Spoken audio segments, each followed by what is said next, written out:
Well, Carnegie Hall's initiative to train the next generation of performing artists has marked its 10th anniversary this summer. So, can you share with us some examples of how this program in particular promotes cultural exchanges?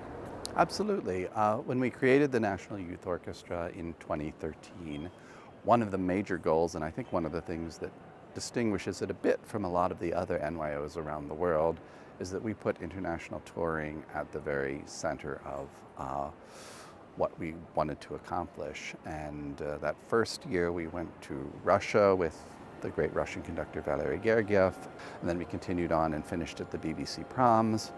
But when we decided to do our second international tour, we really wanted to prioritize the China relationship, and so that was our next destination in 2015. We did 7 concerts here in China.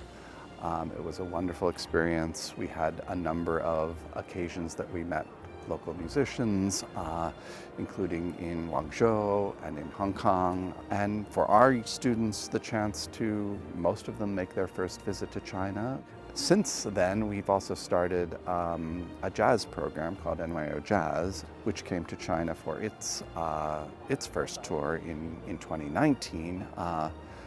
And it's the same concept as the orchestra, but in particular, what's nice about that is we're bringing American music. Jazz is really America's special musical art form. Why do you think this particular international component is important to young musicians? I think number one, I think why it's important and why it makes sense to do it is the old saying about music as a universal language, and the fact that particularly in many parts of Asia, there are many young people studying music, studying Western classical music in particular, studying the violin, studying the piano, and that gives one an immediate point of connection, where the other sort of cultural and language barriers may make it a little harder to interact. If you have that shared love of music, it makes it quite easy, person to person, people to people, to form a relationship. And I think that's especially true with young people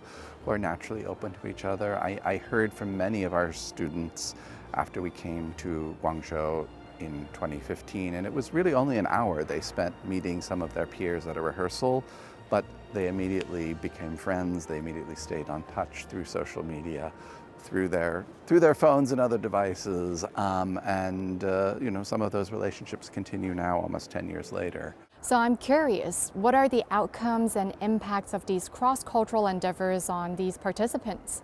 Yeah, well, I think one of the things they gain and they talk about is just seeing the audience, I think, appreciate music in a different way. It is a younger audience here, and I think new cities, new cultures, a place with a huge sense of history.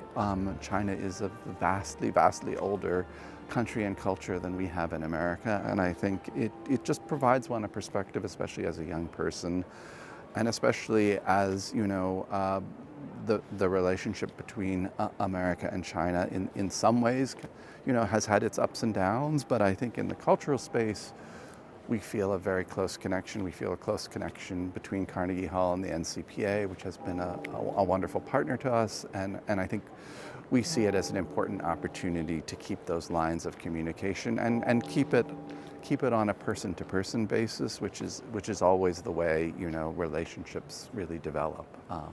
Well, music is a very powerful tool in bridging cultures.